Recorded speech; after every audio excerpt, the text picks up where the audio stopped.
Good morning. ప్రభువైన యేసుక్రీస్తు వారి పరిశుద్ధ నామములో అందరికీ శుభాలు. ఈరోజు మన అనుదిన ఆత్మీయ ఆహారంగా సామెతల గ్రంథంలో 14వ అధ్యాయము 26వ వచనాన్ని ధ్యానించుకుందాం. యెహోవా యందు భయభక్తులు కలిగి ఉండుట బహుధైర్యం పుట్టించును. దేవుని పట్ల భయము కలిగి ఉంటే ఈ లోకంలో బహుధైర్యంగా ఉండగలమట. దేవుని పట్ల భయం లేకపోతే ఈ లోకంలో భయపడుతూ జీవించాలి. దేవుని పట్ల భయం కలిగి ఉంటే ఈ లోకంలో ధైర్యంగా జీవించగలం. ఎలా సాధ్యం? యెహోవా యందలి భయభక్తులు గల వారి చుట్టూ ఆయన దూత కావలి ఉండి వారిని రక్షించును అని కీర్తన గ్రంథం 34వ కీర్తన 7వ వచనంలో ఉంటుంది. దేవుడు ఇక్కడ ఒక అష్యూరెన్స్ ఇచ్చాడు. ఏంటంటే, నువ్వు నాకు భయపడు, నిన్ను సంరక్షించటానికి నా దూతను కావలి ఉండి నేను రక్షించడానికి నేను పెడతా. నువ్వు నాకు ఎప్పుడైతే భయపడతావో ఈ లోక సంబంధమైన శత్రువు విషయంలో కానీ ఆపద విషయంలో కానీ నువ్వు భయపడవలసిన పని లేదు. నువ్వు నాకు ఎప్పుడైతే భయపడతావో నా ప్రొటెక్షన్ నీకు ఉంటుంది. నువ్వు నాకు ఎప్పుడు భయపడవో నా ప్రొటెక్షన్ నీకు ఉండనప్పుడు నీకన్నా బలహీనులు కూడా నువ్వు భయపడవలసిన పరిస్థితి ఏర్పడుతుంది. కాబట్టి నీ జీవితంలో నా జీవితంలో యెహోవా యందలి భయము ఎంత అవసరము అనేదంటే, ఈ లోకంలో మనము పరిస్థితులు ఏమైనా, శత్రువు ఎదురైనా, కరువు ఎదురైనా, ఆపద ఎదురైనా, అనారోగ్యం ఎదురైనా, యెహోవా యందలి భయభక్తులు కలిగి ఉన్న జీవితంలో కనుక మనం ఉంటే దేవుడు అష్యూరెన్స్ ఇస్తున్నాడు, నేను నీతో ఉన్నాను. కారణం ఏంటి? నువ్వు నాకు భయపడుతున్నావు, భయభక్తులు కలిగి ఉన్నావు కాబట్టి. అసలు దేవుడు అంటే, భయం అంటే ఏంటి? ఫియర్ రెండు రకాలు. ఒక ఫియర్ చీకటి అంటే భయము, పాము అంటే భయం. ఆ భయం కాదు దేవుడు అంటే భయం. It's a reverence. రెవరెన్స్ అంటే భక్తితో కూడిన భయము, ప్రేమతో కూడిన గౌరవము. అది ఏ గౌరవము?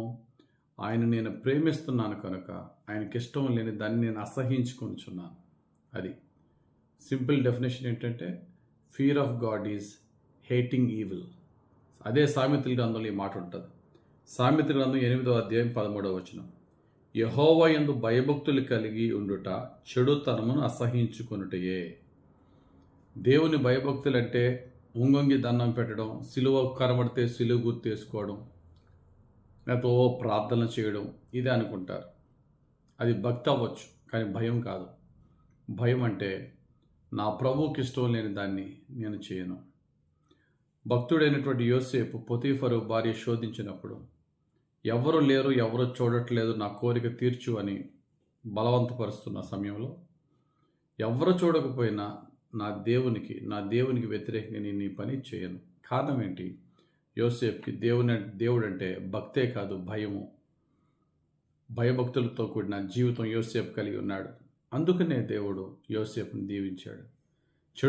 చెడుతనాన్ని అసహించుకున్నాడు.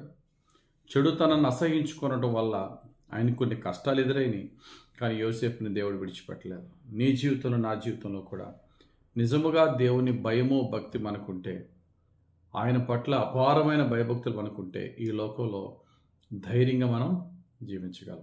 కాబట్టి ఈ వాక్యం ద్వారా దేవుణ్ణి అడుగుదాం, ప్రభువా నీ పట్ల భయభక్తులతో లోక పాపాన్ని నేను జయించుటకును, ఈ లోక పాపపు ఆకర్షణని అసహించుకొనటానికి నీ ఆత్మ సహాయం నాకు ఇవి ప్రభు అని దేవుని అడుగుదాం.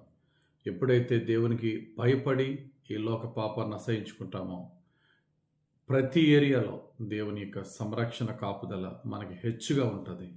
ఎప్పుడైతే ఆయన సంరక్షణ, ఆయన సన్నిధి మనకు తోడుంటుందో నిర్భయంగా సమాధానంగా మనం జీవించవచ్చు. దేవుడి వాక్యం దీవించి మనలను నిజముగా యెహోవాకు భయభక్తులు కలిగిన వారుగా జీవించుటకు పరిశుద్ధాత్ముడు మనల్ని నడిపించి దీవించును గాక.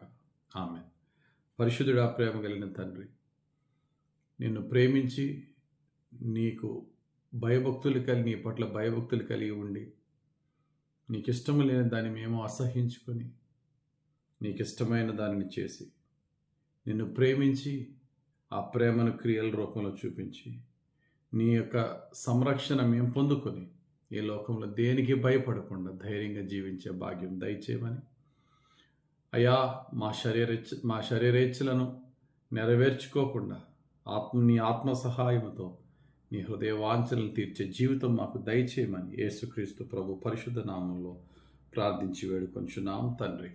ఆమె తండ్రి యొక్కయు కుమారుని యొక్కయు పరిశుద్ధాత్మ దేవుని అభిషేకం మనను యేసయ్యను పోలి నడిచే విధంగా పరిశుద్ధాత్ముడు నడిపించునుగాక. Amen. God bless you. Have very blessed day.